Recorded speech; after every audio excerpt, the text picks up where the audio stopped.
I told you if you had any questions about body language, just send them to me and I'd answer them. And you send them to me and I'm going to answer them right now. And if you have a question about body language, just send it to bodylanguagequestions@gmail.com and I'll get right on it. So let's get the first question.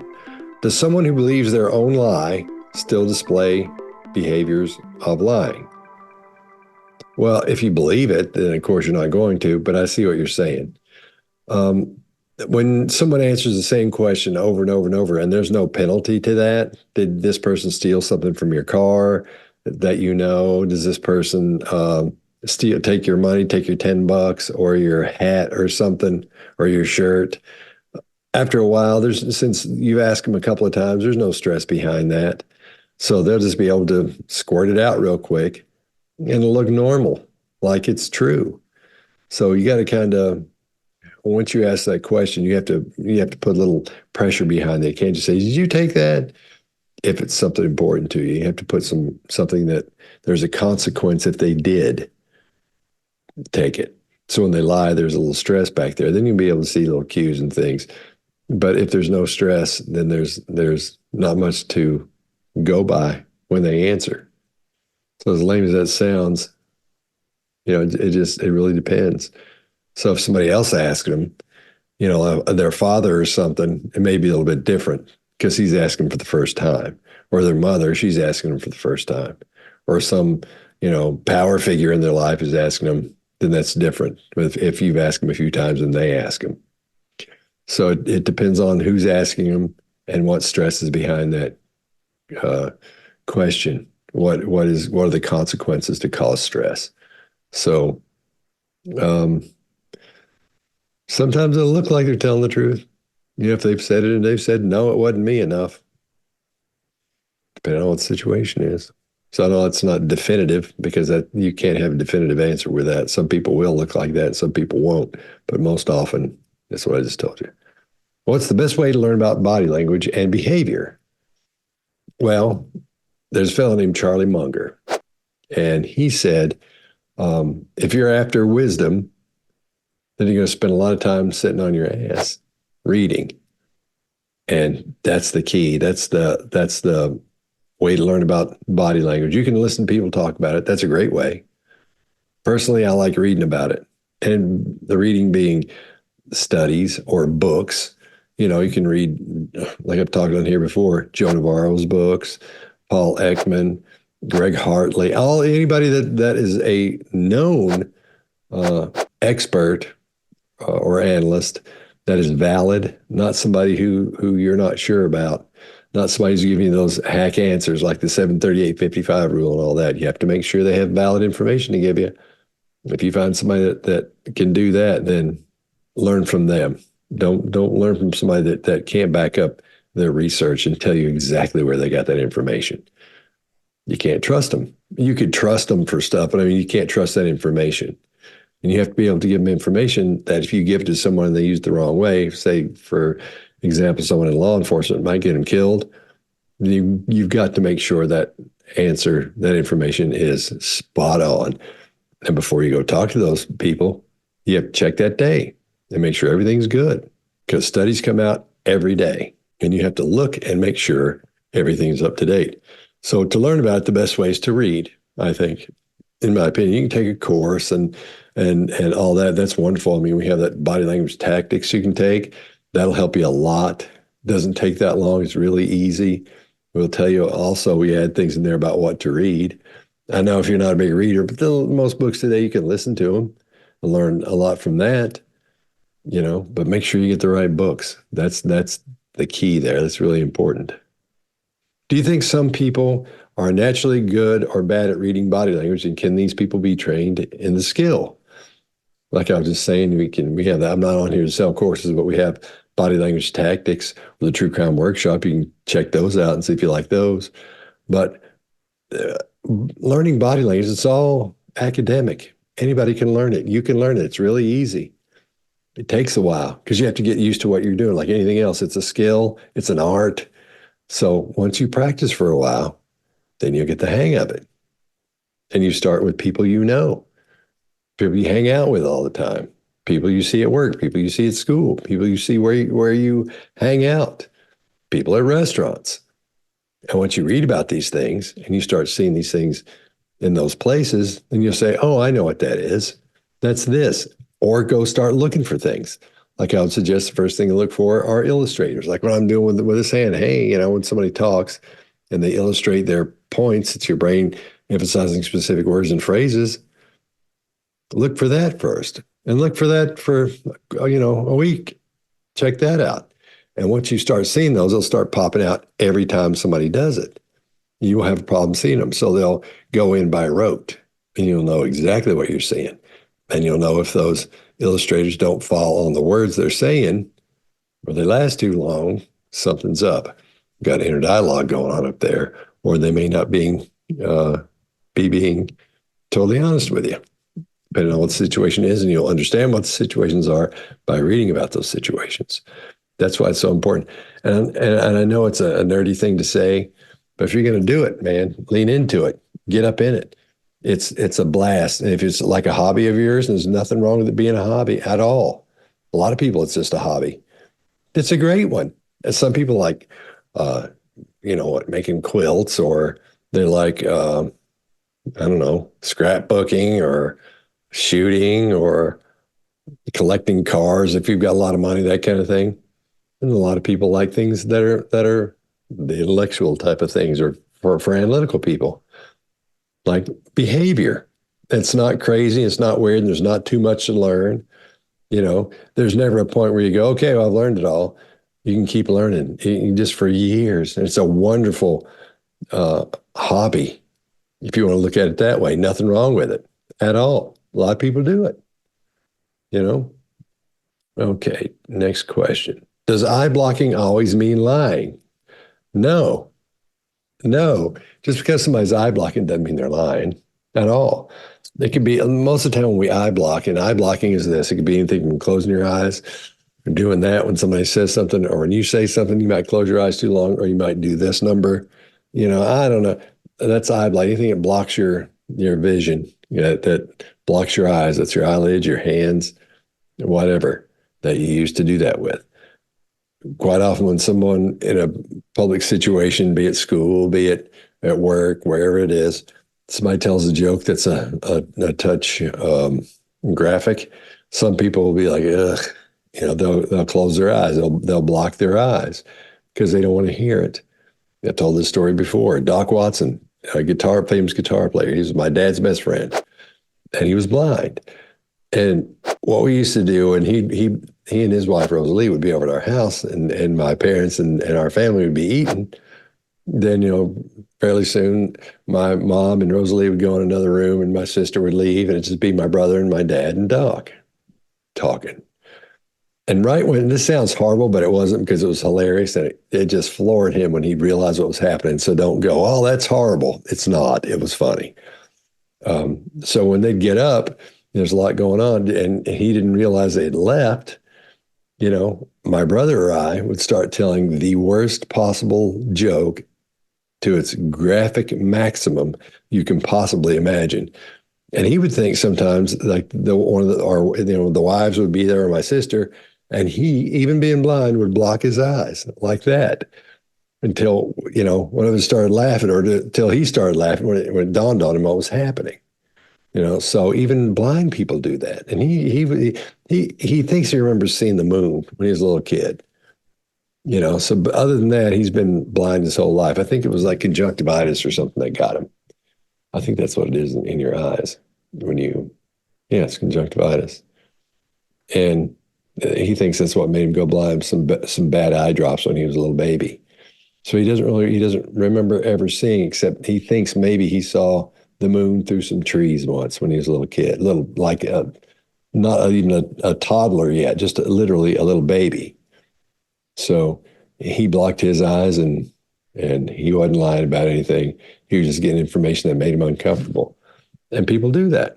That's totally normal. Okay, what is the youngest age that you've interviewed? How are some young kids able to do brutal crimes? The youngest person I've ever had to talk to about something they shouldn't have done, or they were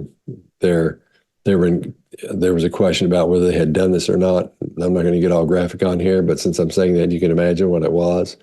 It had to do with a girl. He was 15. And these people thought, everyone thought he had done it. And I talked to him just for a few minutes, maybe, and I say a few minutes, maybe an hour and a half. And I knew he didn't do it. He didn't do it. And there's a little story that goes along with that, how I found out he didn't do it as he was talking to me. But I can't tell it because I can't, that might show who that is and wouldn't be good. Not that you'd know, but if he were to see this or his parents or something, just wouldn't be cool. So I can't do that. But 15, and he didn't do it. He didn't do it. So everyone was really concerned, obviously, as you would be, but that concern was alleviated. So the second part is how are some young kids able to do brutal crimes? When little kids, other kids, or people, their sister, their mother, something like that. And when they're really young, quite often you're dealing with a psychopath. Not all the time, but quite often you are. You've seen us talk about some of those on the behavior panel. They did things when they were younger, but they're in prison now or in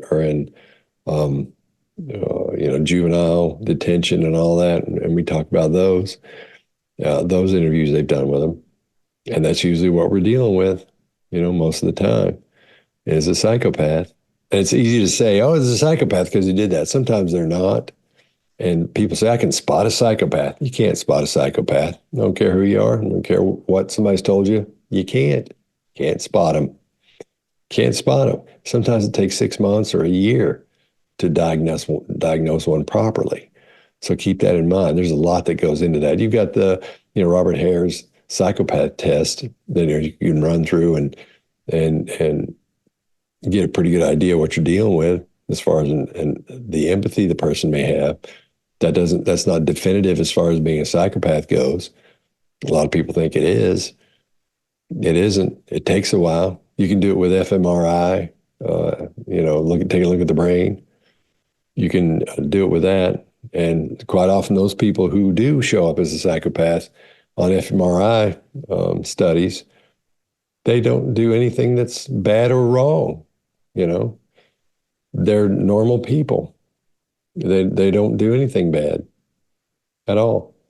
So it takes a while to diagnose one properly for a clinical psychopath. When interviewing someone, how do you build rapport to get a baseline? It's one of my favorite things to do because all you're doing really for the first 20 or 30 minutes is hanging out and just talking about nothing and acting like you're waiting on something. And it's my favorite thing to do because building with rapport with someone like that or someone who may be in trouble, they're worried. They're usually stressed. And when you go in and you don't make friends with them, but you make sure, and that's my approach. A lot of people don't use that approach. A lot of people don't do it. But my approach is to calm them down and make them think everything's going to be fine. And I don't seem threatening on here. I don't seem threatening at all. But I'm not doing my theater for a person who's done something they shouldn't have done, because I don't act like this at all when I'm talking to somebody like that, as you don't act like you act at home or right now at all when you're at work or when you're doing something important or something really serious. If I was a surgeon, I wouldn't be in there trying to make friends and goof around and try to be funny and do all that. That scared me to death if I woke up or before I went under, I heard my doctor and they're making jokes and all that stuff. I want a guy who's going to come in and look serious and be worried about me. That's what I want. I don't want some guy who's in a great mood and having the best day of his life. I want somebody who's thinking about me and whatever my problem is. So that's what I have to do when I go in. It's not this. I promise you that. If we ever meet in that situation, you'll know that. Fairly quickly. So it's like I said, it's theater for one, because you have to act a certain way. If you'll watch that thing, Greg Hartley and I did with Don Wells and his wife Candace when we did Dr. Phil, it's more like that. But we were under the impression the second time we talked to him that he didn't do anything. He didn't have any part of his child missing. So it wasn't as aggressive. And we were dealing with his wife, which we had a different impression of her and her involvement in that. So my approach toward her, as was Greg's, we kind of bounce it back. You always hear, "Oh, good cop, bad cop," or whatever. Basically, what we did, we'd talk for a little while, and Greg would get all up in her business, and then she'd sort of run to me, and I'd be like, "Oh, and it'd be real calm, and talk to her nice and do all that, and then Greg would start talking, fairly normal, and he'd start getting after her again, then she'd run over here to me, and I'd be all nice to her, and not all nice, but I wasn't aggressive, let's say. And that went on for a little while. And then at some point, Greg got after her. And then she runs to me. I get after her. When I get after her, she runs back to Greg. And then Greg gets after her and she starts building tension. And I put out the little phrase we were waiting for. And that's when she pulls off her microphone and starts crying, gets upset and leaves. So you decide what you think about that. But if you go watch that, it doesn't get intense, but you can see a whole lot going on there as far as that goes. And it wasn't really, we didn't go deep into interrogation on that, but that was one style of interrogation, which wasn't aggressive. It was at some points a little bit, but not real aggressive at all. Most interrogations aren't aggressive. They really aren't, unless you've got a timeline. You've got to, you've only got so much time to get this done because there's something in play there that needs to be taken care of as quickly as possible. Then that's different. When we talked to Don Wells for the first time by himself, that was just pretty much an investigative interview that we did with him. So we just asked him questions. That's about it. And it went, it was really mellow. And once we realized that he had nothing to do with it, then, we sort of ended it. But it took a little while because it takes a while to do that, So that building rapport, back to your question, is my favorite thing to do. And so we got, okay, well, talking about Candace and Don, before we talked to them, we got to hang out with them. We told Dr. Phil, look, let us hang out with him for about an hour before we start shooting. So we hung out and they were smoking cigarettes and we were talking and just, hanging around. You want a coffee? You want a Coke? What do you want to do? So what's the weather doing where you're from? What's the weather doing in Tennessee? I've been out here 2 weeks. What's been going on at home? Like I live near them, which I do sort of. I live in Kingsport, I believe. I believe that's where it was. And it's things like that. So you just kind of hang out like nothing's going on. So building rapport with them then. So when you go in, they had a trust thing. They had that unspoken thing, a little bond between us. And then when it started going sideways on her, when we started talking to her, that's how you raise the stress. And that's what our goal was, to get her to raise the stress enough to see if she was being honest or not. So take a look at that and see what you think. It's pretty good, actually. All right. How do people like Amber Heard not realize how bad they are lying? That's what happens to a narcissist. They think they're not wrong. And even though they're lying, they think they're getting away with it. And she doesn't realize how bad it is because she thinks you are dumb enough to believe what she's saying and doing. She thinks everybody else is not as smart as her. She thinks she's the smartest person in the room. Those are the greatest, man, because those make the worst liars because they don't realize how bad they look when they're lying. I'm just looking at them. Look at her. She was. She was. She thinks nobody knows she's lying.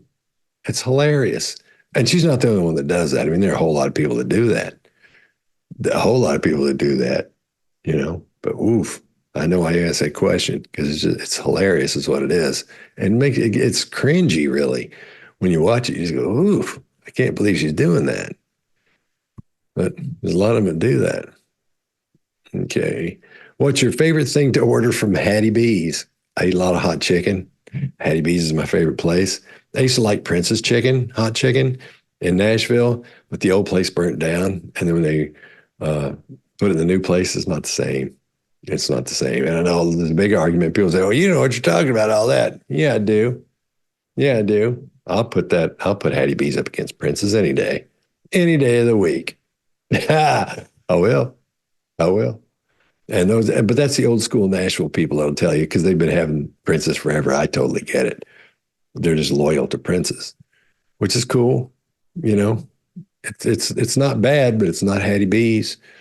You know, and my favorite thing to get there, I get two things. Okay. Mark Bowden and I had a big argument, not a big argument, but we had a big discussion on the behavior panel one time. You can go see it. I think it's on our channel. And we were talking about hot chicken. He's never had any before. To this day, he hasn't had any before. Hasn't had any up to now.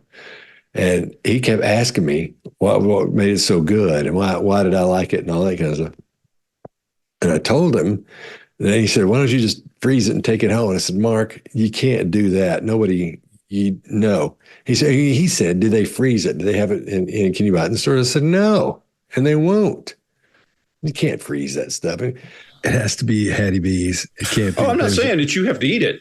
I'm just saying. Yeah. Yeah. I couldn't talk good about somebody else's hot chicken. But don't they freeze it? You can get it in your freezer. Mark, come on, man. Right, speaking the devil's words. Don't do this. Let's do this. Chicken. It's chicken. It doesn't have any flavor. It's just the shit you put on it. Yeah, you guys don't get it, man. It's like a napkin. No. It's its own thing. It's its own thing, and nobody else makes it like them. So they don't do a frozen version. They don't have it in stores, right? No, they don't, and they won't.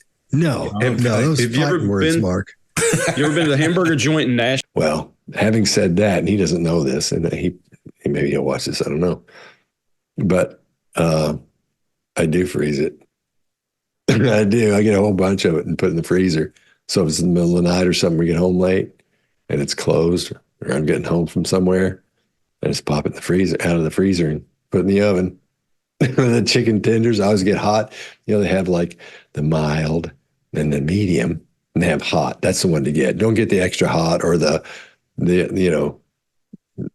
hottest they make. You don't want any of that. That's the hottest they make is too hot. The mild and the medium, all that stuff. You don't want to do that. It's not hot chicken. The hot is the one to get. So there's a thing they have where you can get 3 chicken tenders hot. I get that. And then coleslaw. And usually, like, the greens are good. Turnip greens, man, those are awesome. And the macaroni and cheese. I'm a fat guy, so trust me, that's good too. And then tea, unsweetened tea. Man, that's good. And then if I, like, for example, and we go to Dallas or something, then I'll get the hot chicken sandwich. It's so good. It's so good. If you don't get the mild, don't get the one with no stuff on it. Those are still good and all that. But if you want to see what it's like, get the hot and tell them that. Say, I want hot. They'll know. That's what they do. So that's what I get. I love that stuff. I just had some about an hour ago. Unfroze it and ate it. Ah, Lord. Okay. Do you find it hard to read someone when an interpreter is needed? The first time I needed an interpreter were these fellas from China, and they didn't speak English. And it was a big financial thing that was going on.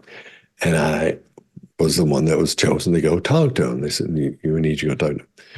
So I'd never dealt with an interpreter before, ever. And who has dealt with an interpreter quite often? Greg Hartley. That's what he did. He spoke the language that the terrorists were speaking. He speaks he speaks a couple of languages, and for the Gulf War. And I called him. I said, "Dude, I got to go talk to these guys. They're from China. They're going to have an interpreter. What am I going to do? How do you handle that? What do you do?" He said, "You tell the interpreter to tell you exactly what they say. Don't change it. Don't do anything. Don't make it sound one way or the other way. Don't try to condense it or anything. Tell them to tell you exactly what they said as they said it.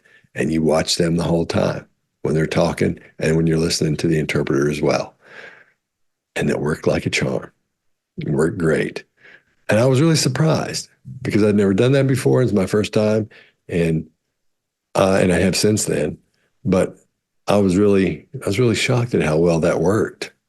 Because a good interpreter they'll be talking as the person who they're interpreting for is talking. So you can see those things come off, and it's like a 1 or 2 second delay, of course, because you're getting the information. They'll say it, and then he or she says it. They'll say it, but you can still see it on them. So it's. I thought it was going to be hard at first, so I was really on edge because I don't know if I can do this, but it worked. It worked well, actually. When flying, I get nervous and I get pulled in and checked a lot by TSA. Why do my nerves show me as suspicious? Because you're stressed. That's normal. Stress is stress. Whether you're stressed because you just robbed a bank, or whether you're stressed because you're getting on a plane, or whether you're stressed because, whatever it is. So you're just, as you're standing in line and these people are watching you, I know because I train them and I show them what to look for. And it's the things that make you nervous, the things that when you're nervous that you show, looking around a lot, maybe swallowing a lot, your eyes may be big, maybe breathing really heavy, taking big deep breaths. Especially if you're by yourself, that's when it's really, I think it's winked, almost winked. But it's really, it really sticks out then, the stress. And you're easy to spot, and it's easy to ramp your stress up when you're by yourself. Because, you're up in your head as you're thinking and worrying about all those things. So it probably shows on you, and they can spot it. And what you should do is watch them spot you. Look for that, and that'll help you calm down some. Because don't think I can't do that because I'm not going to be stressed, and you get real still. Really? Don't do that. Just be yourself, be normal, and be stressed. You didn't do anything. If you want to be stressed, be stressed. Nothing's going to happen to you. They're not going to haul you off anywhere. You're not going to have anything on you. You're not going to be part of some big drug cartel. You didn't just kill somebody. You're not running from the police or from a court date or anything. You have nothing to worry about, and they'll know that. When they talk to you, that's why I've never drug you in there and said, now let's talk about what's going on here. We're gone through all your stuff over and over a couple of times, or torn any of your stuff open. There's specific cues you see for that stuff. That when you need to do that, I'm not going to tell you specifically what those are, but you'll be fine. You'll be fine as long as you didn't do any of those things I was just talking about. You'll be just fine. So don't worry about it. Just relax. I didn't like flying. I really hated it. I always felt like when I was flying somewhere, it was a stunt. I couldn't believe everybody was agreed to get on this plane and we'll go, across the country in a plane. I couldn't believe it, and it bothered me for a long time. And then we're on a plane one time, and the guy sitting next to me worked for Boeing, and there's a lot going on with Boeing right now. But he said, "Why are you nervous?" Because I was pretty nervous. And I said, because the plane was bouncing around everywhere. It was storming the whole bit. When it's storming, you go up and it's really rough. And I would really have a problem with that. It scared me to death. I hated it. I dreaded it. And he said, look, man, let me tell you he said, I designed these. I designed the plane we're sitting on. That's what I do for a living. Let me tell you why this thing isn't going to crash. Okay, he said, you can take the wings and almost touch them together. And he explained all these things to me. I said, well, that's great. I get it. He said, now let's look at the odds. I was like, the odds? He said, yeah. What do you think the odds are of something being wrong? There are 1 million takeoffs and landings every day. When was the last time a plane crashed? It had been quite a while. Now it's been quite a while. And I said, well, it's been a long time. He said, yeah. He said, let me tell you, where are you from? I said, Nashville. He said, no plane has ever left Nashville and crashed. Hadn't happened. There's not been an airliner that left Nashville and crashed. What do you think about that? And I said, I didn't know that. He said, yeah, hadn't happened. He said, and he told me these other cities, no, and he said, there's so many takeoffs and landings there every day. The odds of you being on a plane that has something wrong with it enough to where they have to turn around and go back, that's unbelievably low. That's probably never going to happen to you either. And he started telling me about the odds of all these things happening. I was like, okay, it cured me, completely cured me. Having said that, I think in 2 videos ago, I told you about the story where, or maybe I told that on the behavior panel. Yeah, that's what I did. I think. Anyway, on one of these, just really quick, we landed with like one engine working, and I had headphones on, didn't hear the pilot telling everybody, totally unaware. And I'm the guy that says, be aware of what's going on around you. Watch your surroundings. Be aware of what's happening. It's so important. Pay attention. I'm that guy constantly. My wife is used to it. Other people I know, and I say, you be careful and pay attention to what's going on around you. They're like, okay, thanks, Dad. To friends of mine, because I know how important that is, situational awareness. I wasn't situationally aware. Didn't hear him say it. Totally missed it. Had on headphones. We landed and stopped in the runway. Fire trucks and ambulances. And I'm going, what's going on? And the woman next to me was all worked up, and everybody else around me is crying and hugging, holding each other. She said, you didn't hear what he said? And I said, who? She said, the pilot. We only had one engine coming in. That's why I was so rough, because I don't anymore being rough. It doesn't bother me. And I was like, and I totally missed it. Totally, didn't even, after that, I didn't get worked up either. But it just goes to show you, even be missing an engine, it's not that big a deal when it goes out. So if you get nervous, that's fine. You're going to be fine. The odds are you're going to make it every time. So don't worry about it. I mean, take a deep breath and just go, oh, shoot. Nothing's going to happen. Okay. On the TV show Lied to Me, the characters would tell their family and friends that they wouldn't use their skills on them. In real life, for you guys, is it even possible to make that promise, or you just automatically have your skills on all the time? We've talked about on this here twice. So really short, we tell everybody that it's turned off and it doesn't work that way, but it's always on. Always on. If it is off, somebody will do something really weird and quirky, and all little tools come on. You start checking it out. That's the way it's. I mean, that's that TV show. Lie to Me is a great show, fantastic TV show, great TV, but it's not real. Paul Ekman, who that show was based on, that character, and there was his name something Lightman. Paul Ekman says, yeah, I was there on the set, and they would ask me, we're going to do this, this, and this. Is this what would happen? He would say, no, not at all. They said, well, we're going to do it anyway, okay? He couldn't do anything. It's TV. And if you ask him, why are they saying this when you said that? He would say, it's TV. So there's that. So take anything you see on TV like that with a grain of salt. Okay, next question. How does being drunk or high affect body language? Does it exacerbate one's tells? Yeah, of course it does, especially if you're drunk. Because it depends on the person. Some people are really violent when they're drunk. Some people are little teddy bears when they're drunk. Some people don't care to tell you the truth if they lie or not when they're drunk. So they tell you. But when you're dealing with drugs and you introduce drugs into a neurological theater, it's going to change everything. So that's why you never interrogate someone when they're high or if they've been drinking, even a little bit, because it changes everything. It changes it all. Sometimes they'll relax, and so they're not as worried about the questions you ask them. So the stress will be much lower.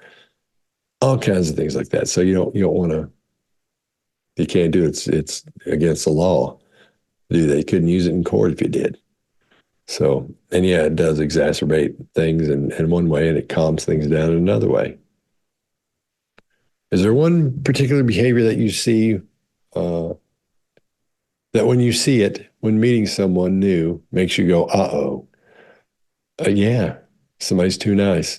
If they're way too nice, or they lock eyes too long, that turns all the tools on right there. If somebody doesn't break eye contact when they're talking to me, they don't blink much. I don't know, man. That makes me pay close attention to what's going on. That's why they like that, because it's not normal.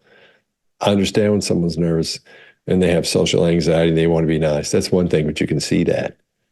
But if someone's being way too nice, keep an eye on that person. Be careful if they're too nice. Not just nice. Some people are nice and you just absolutely love them. And that's fine. A lot of people like that. But some people are too nice and it's over the top. It keeps being over the top. And it keeps being over the top. And you may like them.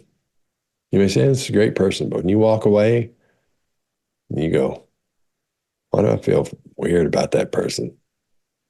That's why. Something's up. What it is, I can't tell you. I don't know. It depends. But that's what I look for.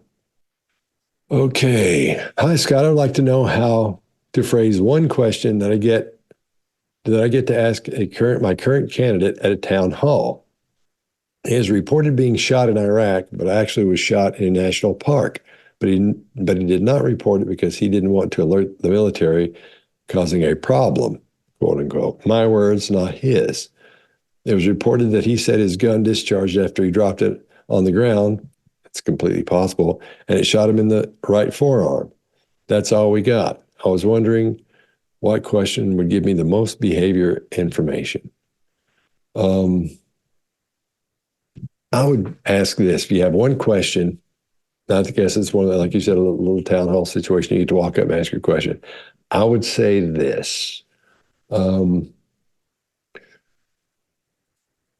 You said you dropped your gun and it shot you in the forearm. Why do so many of us not believe you?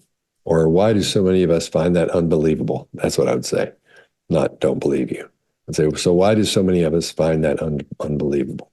Then I'd zip it and not say anything to look at him. He's going to say, well, what do you mean? What are you talking about? And you just repeat that question again.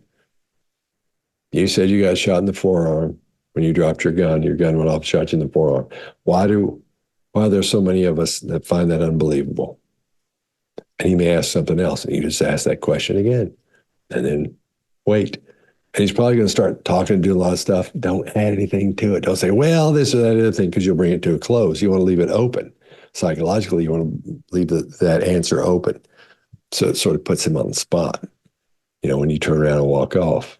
But give it a minute before you do. Don't just say that and turn around and walk off. Once he says whatever he's going to say, you don't have to answer anything after that. He's not there to ask you questions. You're there to ask him questions. So that's what I'd do. If I had the one question, that's what I would ask him. Then I'd leave after I was quiet for a bit. Okay. Does the body language of people who lie so often eventually change to support their lies? This actually goes back to the first question that we had. After a while, yeah, it's going to look normal because to them, it's just going to be them talking. It's going to be the same story they've told 1,000 times, or a bunch of times, especially if it's politicians. And they're lying their hind end off, but they're used to lying. They're used to lying about that specific subject. So, yeah, that's going to look normal, real normal after a while, because there's no stress with it, especially if there's not a chance for anyone to ask questions about it or say, hang on a second, what are you talking about? You just said this. Tell me more about that. Let's talk about that for a minute. Not going to be any of that, especially with politicians, especially these days. So I would say after a while, there's really, their body language will change organically because there's no stress there, and the stress gets less and less every time they tell that story or they tell that lie. So that's what you'll be dealing with.